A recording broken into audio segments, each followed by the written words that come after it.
제가 얼마 전에 읽은 글 가운데 메리 스튜어트라는 사람의 시를 감명 깊게 제가 읽었습니다. 제목이 큰 사람 되게 하소서라는 시입니다. 오 하나님, 모든 하찮은 것으로부터 우리를 지켜주소서. 생각과 말과 행동에서 우리가 큰 사람이 되게 하소서. 남의 흠잡는 일을 그만두게 하소서. 모든 이기심을 말끔히 떨쳐버리게 하소서. 모든 거칠애를 벗어버리고 자기 연민과 편견 없이 서로의 얼굴과 얼굴을 맞대게 하소서. 남을 판단하는 일에 결코 성급하지 않고 항상 관대하게 하소서. 매사의 시간에 공을 들이게 하시며 늘 차분하고 평온하여 온유하게 하소서. 우리 마음속에 있는 좋은 생각들을 행동으로 옮기는 법을 가르쳐 주시고 늘 올바르고 두려움이 없이 살게 하소서. 사람들 사이에 차이점을 만드는 것이 실상은 삶의 지극히 사소한 것들이라는 것을, 사람의 커다란 것들 안에서 우리는 하나라는 사실을 깨닫게 하소서. 그리고 주여, 주 하나님, 우리가 남에게 친절하기를 잊지 않게 하소서라는 시입니다. 시인의 시 제목처럼 우리가 하나님과 사람들 앞에서 큰 사람이 되기를 바랍니다. 덩치가 큰 사람이 아니라 마음이 큰, 사람을 긍휼히 여기고 너그럽게 여기는 그 씀씀이가 큰, 아무리 까다로운 사람이라도 가슴에 품고 배려하고 사랑하는 그 마음이 큰, 그런 큰 사람이 될 수 있기를 축원합니다. 오늘 본문은 다윗의 시입니다. 시편 100편에서부터 쭉 그 다윗의 시로서 연결이 되어가고 있는 다윗의 고백입니다. 다윗은 본문 2절에서 내가 평생에 기도하리로다, 내가 평생에 기도하리로다.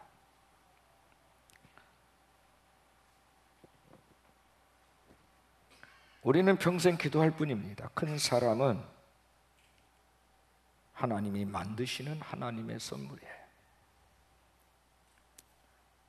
우리 모두 큰 사람이 되기를 위해서 기도하십시다. 큰 사람들의 숲을 이룰 수 있도록 기도하십시다. 잡목만 있거나 벌거숭이 산이 아니라 큰 나무들로 큰 숲을 이룰 수 있도록 그렇게 기도하십시다. 하나님이 기쁨으로 사용하시는 큰 사람이 되기 위하여 평생 기도하기를 작정하는 저와 여러분이 되어지기를 축복합니다. 자, 오늘 제목입니다. 우리 한번 따라합시다. 내가 평생에 기도하리로다. 다시 한번요. 내가 평생에 기도하리로다. 여러분, 하나님은 누구시지요? 오늘 본문에서 다윗은 하나님을 세 가지로 얘기합니다. 첫째는 들으시는 하나님이시다. 들으시는 하나님이시다. 본문 1절과 2절에 보면 여호와께서 내 음성과 내 간구를 들으심으로 내가 그를 사랑하는도다. 그의 귀를 내게 기울이셨으므로 내가 평생에 기도하리로다.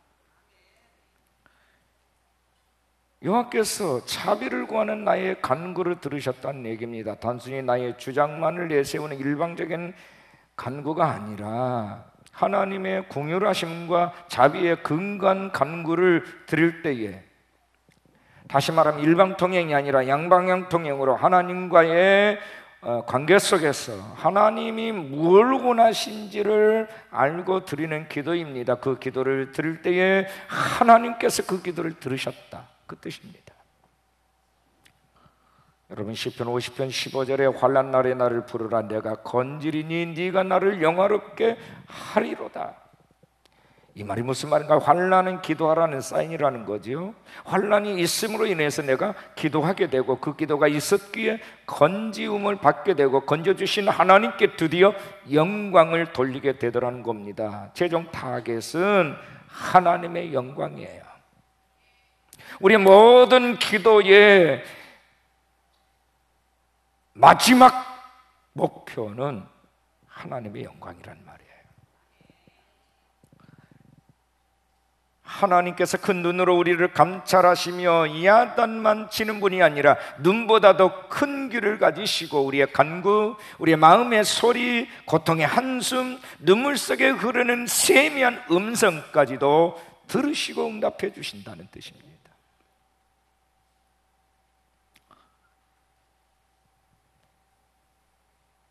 오래전에 한 증기선이 뉴포운드랜드를 지나고 있었습니다. 그날은 수요일이었는데 바다에는 너무 짙은 안개가 많이 끼어서 한 치 앞을 볼 수가 없어서 배가 움직일 수 없는 거예요. 그때 한 승객이 선장에 찾아와서 말을 건넵니다. 선장님, 저는 토요일 오후까지 퀘벡에 도착을 해야 합니다. 그때까지 배가 도착할 수 있을까요? 선장이 말합니다. 불가능합니다. 저는 평생 약속을 어긴 일이 없는데요. 정말 불가능할까요? 아니, 저도 도와드리고 싶지만 어떻게 해야 할지 지금으로서는 도리가 없습니다. 그래요. 그러면 우리 함께 기도하십시다. 갑자기 승객이 기도를 함께 하자는 거예요. 선장은 난데없이 기도하자는 이 사람이 이상하게 여겨졌어요. 여보세요, 지금 안개가 얼마나 짙은지 안 보이십니까? 그때 이 승객이 말합니다. 내 눈은 안개가 얼마나 짙은가를 보는 것이 아니라 내 생을 움직이는 살아계신 하나님을 보고 있습니다. 그러면서 큰 소리로 기도합니다. 하나님, 당신의 뜻에 합당하다면 이 안개를 5분 이내에 거둬 주옵소서. 하나님이 저를 위해서 예배해 두신 퀘벡에서의 약속을 알고 계시지 않습니까? 바로 돌아오는 토요일입니다. 저는 그것이 하나님의 뜻인 줄로 믿고 순종했습니다. 근데 여러분, 웬일입니까? 기도를 마치자마자 그 짙은 안개가 곧바로 고치는 거예요. 기적이 일어난 겁니다. 여러분, 그 기도 주인공이 누군 줄 아세요? 평생 5만 번 기도 응답 받았다는 조지 뮬러입니다. 그는 어떤 경우에도 기도보다 앞서는 일이 없었어요. 항상 하나님 앞에 서 있었어요. 무시로 그는 기도하는 자예요. 때로는 사람들 앞에서 큰 소리로 외치며 기도를 합니다. 하나님의 언약의 말씀을 붙들고 그럴 때마다 하나씩 기적이 일어나는 거예요. 때와 장소를 가리지 않고 하나님께서는 하나님의 자녀들의 기도를 간절히 원하고 계신다는 거예요. 그리고 우리의 기도를 들으시고자 때때로 우리를 마구 흔들어대시기도 하십니다. 제발 좀 기도 좀 해주라. 내가 너에게 응답을 준비하고 있는데 왜 너는 내게 구하지 않느냐. 기도하기를 기다리셨다가 기도를 시작하면 하나님은 기뻐서 보좌에서 벌떡 일어나 우리의 기도를 들으시고 응답하시면서 좋아하신 분이십니다.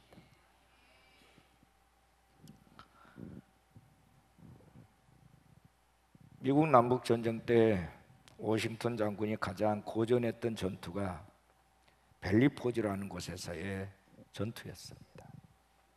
군인들은 추위와 굶주림으로 탈진 상태에 빠져들고 있고 워싱턴은 전투에서 승리할 것을 믿는 워싱턴이 전투에서 승리할 것을 믿는 군사들은 거의 없었습니다. 이렇게 죽는구나 하고 있을 때 오직 한 사람만이 승리를 확신하고 있었어요. 바로 워싱턴의 비서 루이스라는 사람입니다. 그 이유에 대해서 그는 이렇게 말합니다. 장군님은 하루에 4번씩 성경을 펴놓고 기도했습니다. 기도를 마치고 나오는 그의 얼굴은 너무나도 평화로웠습니다. 전투는 끝까지 침착성을 유지하는 쪽이 승리하는 법입니다.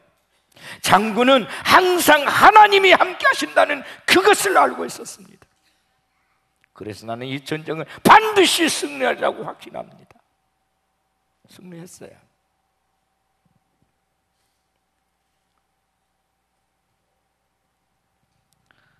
벨리포즈에는 지금 워싱턴 기념교회가 설립되어 있습니다. 거기에는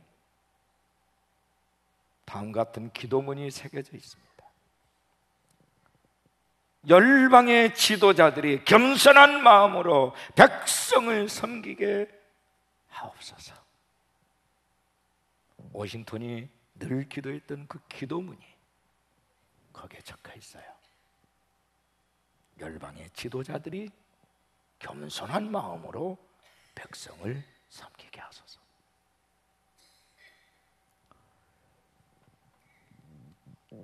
하나님을 향한 지도자의 마음이 중요해요. 케네디 대통령 취임식 때 프랑스의 드골 대통령이 그 취임을 축하하면서 말했습니다. 케네디 대통령, 당신은 세계에서 가장 큰 권세를 쥐고 있습니다. 당신 손에 있는 권세로 세계의 역사와 운명이 좌우될 것입니다. 당신은 노련한 전문가인 수많은 보좌관들을 데리고 있습니다. 만일 문제가 생기면 그 많은 보좌관들은 제각기 자신의 전문적인 지식으로 당신에게 조언을 할 것이고, 이 사람 저 사람 말에 귀를 기울이다 보면 쉽게 결정을 내릴 수 없게 될 것입니다. 당신은 당신을 보좌하고 있는 사람들의 말을 모두 경청해야 합니다. 그러나 판단을 내려야 할 때는 아무도 없는 곳에서 혼자 하나님 앞에 무릎을 꿇고 묵상하고 가슴 깊은 곳에서 울려나오는 하나님의 음성을 들어야 할 것입니다.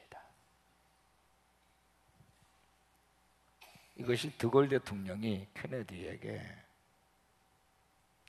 준 권면이에요.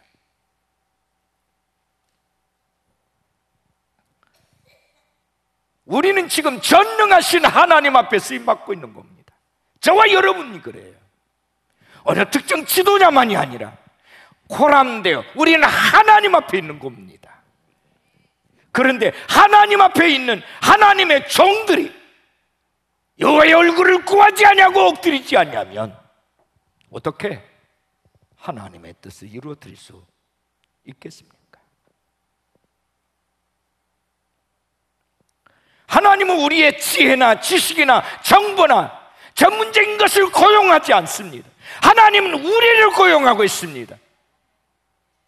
우리가 아무것도 없다 할지라도 하나님은 얼마든지 당신의 것을 때에 따라서 적합한 때에 주실 수 있어요.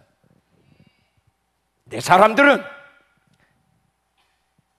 내가 가지고 있는 것으로 할래요. 내게 참견하지 마세요.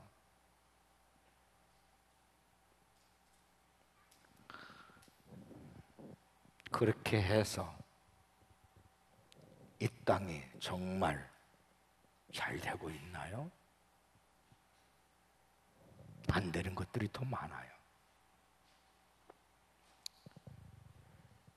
지난날 우리는 무고한 역사 속에서 도저히 불가능한 한계밖의 상황 속에서 전능하신 아버지가 이루신 일을 보았고, 가능하다라고 우리가 큰 소리를 외쳤지만 결과적으로 그것이 많은 재앙과 아픔을 줬던 일들을 목도했습니다. 우리가 어떻게 살아야 되죠? 하나님은 우리를 흔들어 대세요. 그러면서 기도하라고 말씀하세요. 그리고 우리가 엎드리면 우리의 기도를 들으신 분이세요. 할렐루야. 그래, 내가 이 날을 기다렸다. 네가 나에게 엎드리는 것을 내가 기다렸노라.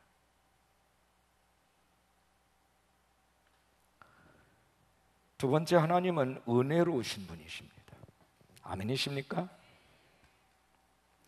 본문 5절에서 7절 말씀을 보십시오. 여호와는 은혜로우시며 의로우시며 우리 하나님은 긍휼이 많으시도다. 여호와께서는 순진한 자를 지키시나니 내가 어려울 때에 나를 구원하셨도다. 내 영혼아, 네 평안함으로 돌아갈지어다. 여호와께서 너를 후대하시니로다. 은혜로우심, 의로우심, 이것은 하나님의 고유 성품이에요. 그분이 순진한 자를 지키신다고 말씀합니다. 순진한 자, 달고 다른 기회주의적 사람이 아닌 어린아이처럼 천진무구한 사람, 하나님을 이용하려 들려는 사람이 아닌 하나님이 전부가 되는 사람, 이런 자들에게 은혜를 베푸신다.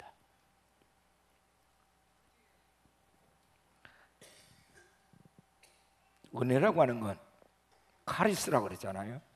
받을 자격이 전혀 없는 자에게 베푸는 호의를 카리스, 은혜, 이렇게 말합니다. 우리의 선행이나 공로로 구원받을 수 없는데 하나님께서 먼저 우리에게 은혜를 베풀어 주셨습니다. 아들이신 예수를 우리에게 보내시고 그를 죽게 하심으로 그런 말미암아 우리의 모든 죄값을 진이 대신 지게 하시고 하나님의 자녀가 되게 하셨어요. 전적인 은혜입니다. 그래서 우리가 구원받았어요. 요한일서 4장 10절에 사랑은 여기 있으니 우리가 하나님을 사랑한 것이 아니요 하나님이 우리를 사랑하사 우리 죄를 속하기 위하여 화목제물로 그 아들을 보내셨습니다.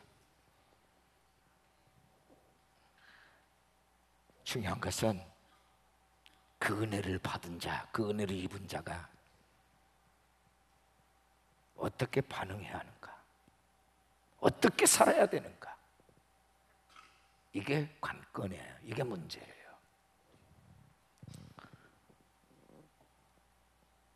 참된 믿음으로 반응을 해야 됩니다. 우리 생각이 아니라. 조직신학자 루이스 볼컵은 참된 믿음에 대해서 세 가지를 얘기했어요. 첫째는 지식, 복음이란 말이에요.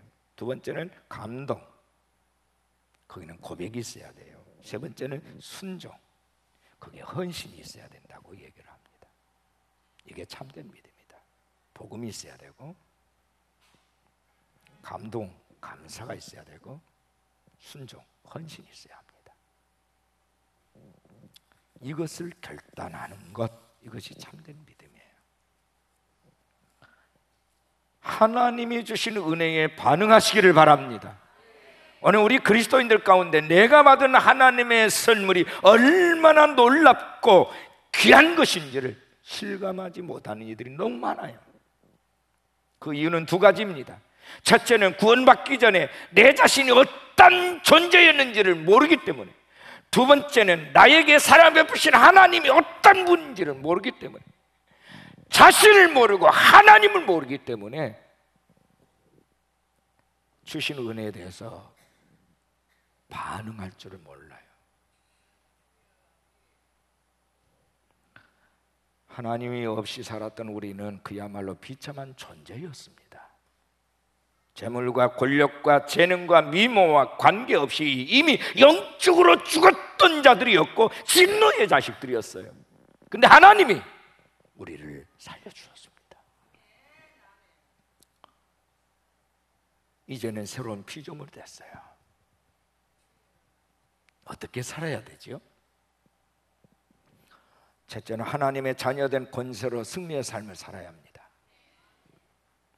이전의 삶은 세상에 속한 삶이었어요. 마귀에게 종노릇한 삶이었어요. 육신의 정욕을 따라서 살았던 삶이었어요. 그러나 이제는 하나님의 자녀답게 매일매일 그분 손잡고 승리의 삶을 살아야 되는 거예요.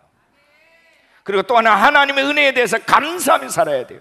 하늘은 은혜입니다. 땅은 감사예요. 하늘과 땅이 맞닿아 있는 것처럼 은혜와 감사는 한 묶음이 한 쌍입니다. 같은 길동무예요. 같이 가야 돼요. 하나님의 은혜는 언제나 넉넉했습니다. 언제나 그 자리에 있어요. 하지만 우리의 감사는 그렇지를 못했어요. 항상 넉넉하지를 못했습니다. 하나님의 은혜에 비해서 우리의 감사가 너무나도 인색했어요. 여러분 아십니까? 감사하는 만큼 은혜가 더 커진다는 거.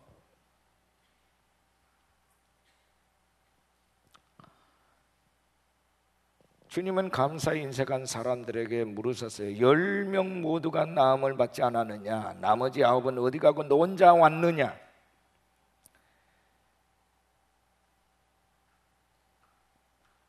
도대체 그들에게 있어서 무엇이 문제였습니까? 그들은 감사의 대상을 잃어버렸어요. 나병 환자로서 정말 살아있으나 죽은 자처럼 취급받던 그들을 우리 주님이 그 병을 고쳐주시고 새로운 삶을 주셨잖아요. 자신들의 몸이 나은 것만 좋아했지 자신의 병을 치유해 주신 분에 대해서는 안중에도 없었어요. 고침받는 그들이 전혀 감사하는 마음이 없었을까? 있었겠지요. 감사하는 마음이 왜 없었겠습니까? 그런데 그 감사의 대상 중에 나를 치유해 주신 예수님이 없었단 말입니다. 오늘 우리도 마찬가지예요.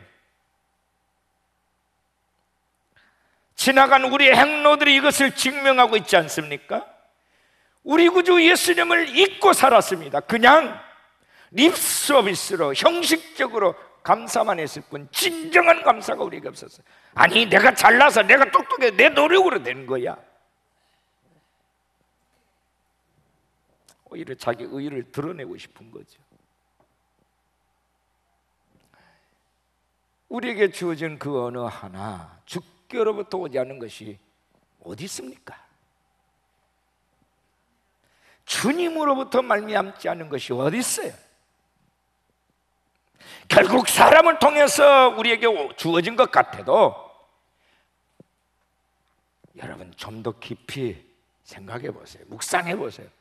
주께서 주신 것 아니었습니까?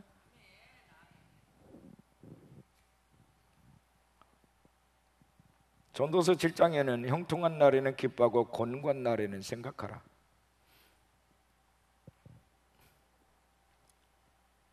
곤고한 날이 언제입니까? 내 인생에 감사할 것이 없다고 생각했던 날들입니다. 수많은 은혜를 받았음에도 불평했던 날들이 곤고한 날이었어요. 그날에는 생각을 하라. 그리고 감사하라. 또 하나, 하나님의 은혜를 받으셨나요? 이제 하나님의 은혜의 선물을 이웃과 나누시기를 바랍니다. 나누셔야 돼요. 어떻게 하실까요? 이웃들에게 친절하게 대하셔야 돼요. 내가 조금 더 수고하고 양보해야 돼요. 평안의 소리를 전해줘야 돼요. 그리고 주의 몸된 교회에 초대를 해야 돼요. 그들의 마음이 열리도록 주의 부자 앞에 나가서 그들에서 중보해야 돼요. 이게 내가 받은 하나님의 은혜를 나누는 삶입니다.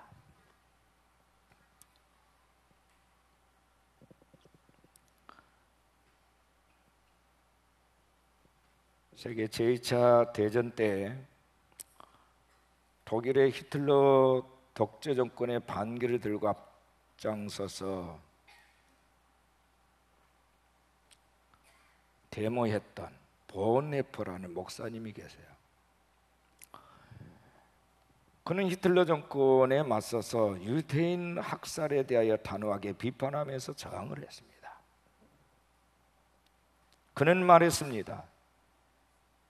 만일 미친 사람이 자동차를 끌고 대로로 몰고 나간다면 나는 목사로서 그 차에 희생된 사람들의 장례식이나 치러주고 그 가족들을 위로하는 것으로 만족하지 못하겠다. 그 대신 달려가는 자동차에 뛰어들어 그 미친 사람으로부터 차와 핸들을 빼앗아 버리겠다. 그게 그의 신조였어요. 그는 나치 정권의 전복을 위해서 기도를 했고 그것을 계획을 했고 히틀러를 혹독하게 공격하고 비판을 했습니다. 그런 연유로 그런 재판장에 넘겨져서 사형 언도를 받고 감옥에 투옥이 됐습니다. 그는 그것이 옳은 줄 알았어요. 어느 날 밤 그는 감옥에서 놀라운 꿈을 하나 꾸게 됩니다. 우리 하나님께서 보네포에게 방문을 하셨어요. 그리고 물으십니다. 너는 평생 동안 히틀러를 비판만 했지 그의 영혼을 얼마나 사랑했느냐?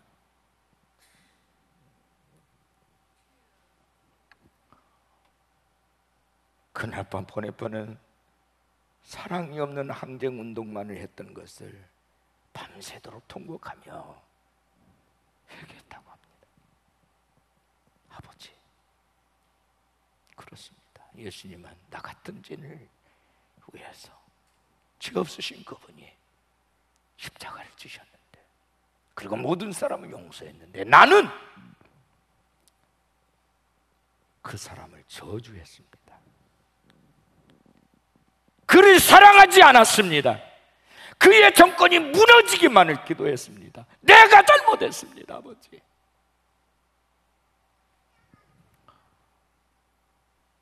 제가 우리 탈북 가족들을 자주 만납니다. 그들은 북한 정권이 붕괴되기를 위하여 목소리를 내고 있어요. 그렇게 기도한대요. 그래서 제가 북한에 억류되어 있는 우리 지하교회 교인들, 우리의 가족들이 진정으로 자유케 되기를 바라느냐? 우리가 먼저 해야 할 것이 있다. 김정은 정권이 붕괴되기만을 위하여 기도하지 말고 그 영혼을 사랑하는 기도를 해라. 이것이 복음이다. 이것이 예수의 마음이야.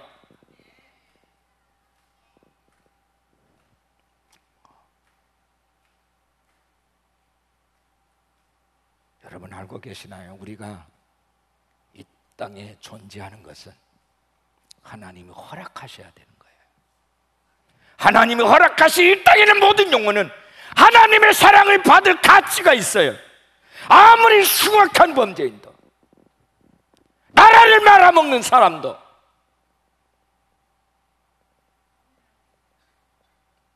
알고 계십니까? 아시잖아요.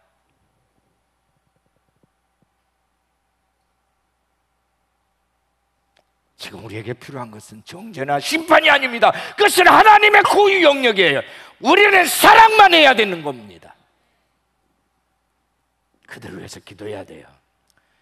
주여, 예수의 마음이 저들에게 흘러들어가게 하여 주셔서 주여, 저들이 저주스러운 그 모든 행동을 멈추게 하여 주십시오.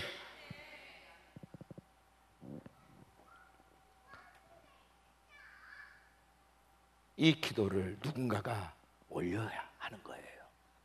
그 누군가가 누군가요? 저와 여러분입니다.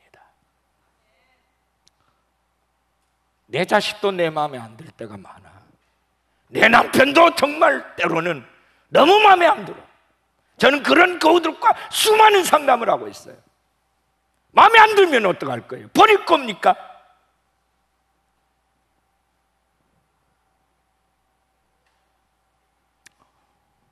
여러분,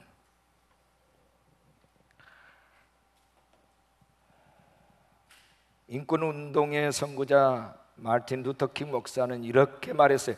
사랑 없는 권력, 사랑 없는 투쟁은 무모하기 그지없다.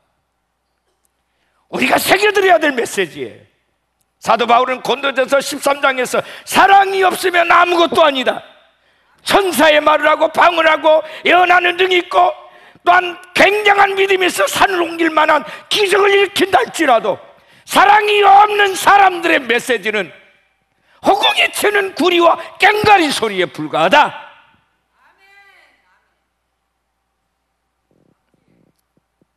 사랑은 모든 것을 참으며 모든 것을 바라며 모든 것을 견딘다.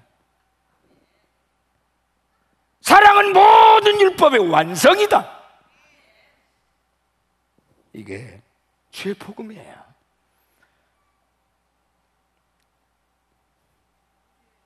사랑 없는 리더십은 매우 위험합니다. 사랑 없이 해결을 하거나 처리할수록 부작용이 커요. 하나님의 은혜를 받고 기도하는 사람들은 은혜로운 사람으로 변화되는 게 먼저입니다. 은혜로운 사람이 될 때 하나님은 더 큰 은혜를 우리에게 베풀어 주실 줄로 믿습니다. 세 번째, 우리 하나님은 건지시는 하나님이시다. 옆에 분에게 이렇게 나눕시다. 하나님은 우리를 건지시는 분이시랍니다. 구원하신다, 그 말이에요. 8절 본문에 주께서 내 영혼을 사망해서 내 눈을 눈물해서 내 발을 넘어지면서 건지셨나이다. 우리 하나님은 우리의 영혼을 사망해서 건지셨어요. 여기 사망이란 단어 히브리어 마에트란 단어입니다. 죽음의 상태나 죽음의 장소를 뜻하기도 한 단어예요. 본문의 시인이 어떤 종류의 난관에 처했는지 알 수는 없지만 생명의 위협을 느낄 정도로 심각한 위기로부터 벗어났음이 분명해 보입니다. 하나님께서 그의 눈에서 눈물에서 그를 건지셨다고, 사망에서 건지셨고 슬픔을 짜여 주셨고 그 눈물을 닦아주셨습니다. 넘어지면서 그 발을 건져주셨대요. 우리 하나님의 은혜는 오늘 사는 저와 여러분에 똑같이 적용되고 있습니다. 한순간이 아닌 평생 동안. 그러므로 우리는 한순간만이 아니라 어떤 특정한 날이만 아니라 평생에 하나님을 찬양하고 하나님께 기도하는 자가 되어야 될 줄로 믿습니다. 내 평생에, 이것이 다윗의 소원이에요.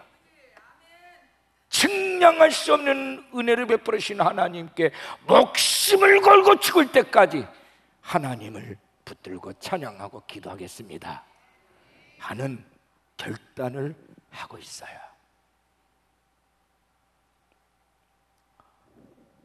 생각을 달리하면 보여요.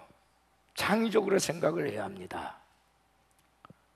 금발의 한 미모의 여성이 맨하튼에 위치하고 있는 한 은행을 방문했어요. 대출 담당자를 찾았습니다. 그녀는 내가 업무상 유럽에 2주 동안 처리할 예정인데 내게 좀 돈이 필요하다. 5,000달러, 우리나라 돈으로 600만 원입니다. 이게 필요하니 좀 대출해 주세요. 은행 담당자가 대출을 위해서는 담보물이 필요하다고 말합니다. 그녀는 자신의 롤스로이스 승용차 열쇠를 건네주었습니다. 그 차는 은행 바로 앞에 주차된 상태였어요. 자동차를 조회해보니까 그녀의 이름으로 등록된 것이 맞고 모든 신상 정보가 확인 완료됐습니다.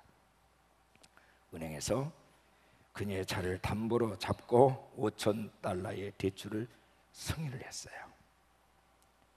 은행장과 직원들은 고작 5,000달러, 그 600만 원 대출을 위해서 25만 달러, 약 3억 원 가치가 되는 차를 맡긴 그녀를 비웃었어요. 한 직원이 그녀의 차를 곧바로 은행 지하차고에 주차를 시켰습니다. 2주가 지났어요. 돌아온 그녀는 원금 5,000달러에다가 이자 15달러 41센트, 우리나라 돈은 약 18,000원밖에 안 됩니다. 이것을 더해서 갚았어요. 대출 담당자가 물었습니다. 고객님, 정확한 날짜에 돈을 갚아주신 데 대해서 대단히 감사를 드립니다. 한 가지 궁금한 게 있는데요. 물어봐도 돼요? 물어보세요. 고객님 신용정보를 조회해보니 억만장자이시던데 근데 고작 5,000달러를 빌리는데 그렇게 어려움이 있으셨나 봐요. 그러니까 이 여성이 대답을 합니다. 아니, 뉴욕시에서 2주간 동안이나 차를 주차하는데 고작 15달러 41센트만 내면 되는 것이 여기 말고 또 어디 있겠어요? 하는 거예요. 가장 안전한 은행 지하차고에 자기의 최고의 승용차를 18,000원만 주면 2주 동안 가장 안전하게 지켜주는 거예요.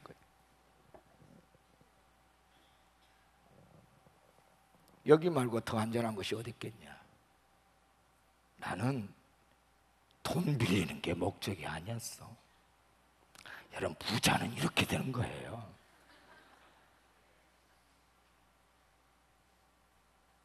이게 조금만 생각을 바꾸면 얼마든지 창의적인 생각이 나오는 거예요. 자살을 거꾸로 하면 살자, 역경을 거꾸로 하면 경력이 된답니다. 내 힘들다를 거꾸로 해보세요. 다들 힘내! 그 말이에요. 옆에 사람은 다들 힘내십시다. 할렐루야. 우리는 예수쟁이잖아요. 왕같은 제사장이잖아요. 하나님의 거룩한 백성이지 않습니까? 뭐가 문제예요? 걸핏하면 죽겠다, 걸핏하면 힘들다, 걸핏하면 못 살겠다.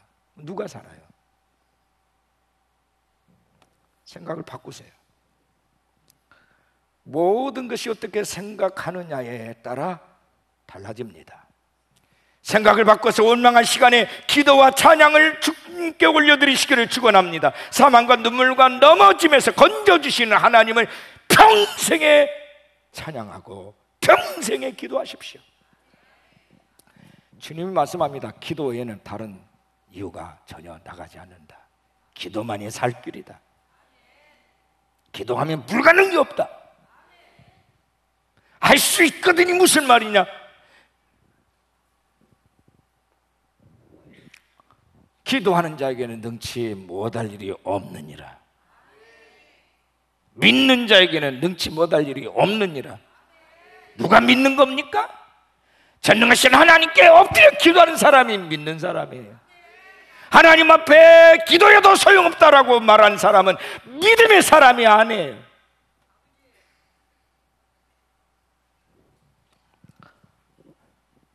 지진이나 재난 등이 일어날 때 건물이 붕괴되고 잔해더미 속에 생존자를 찾아 나섭니다. 찾는 작업이 시작되죠.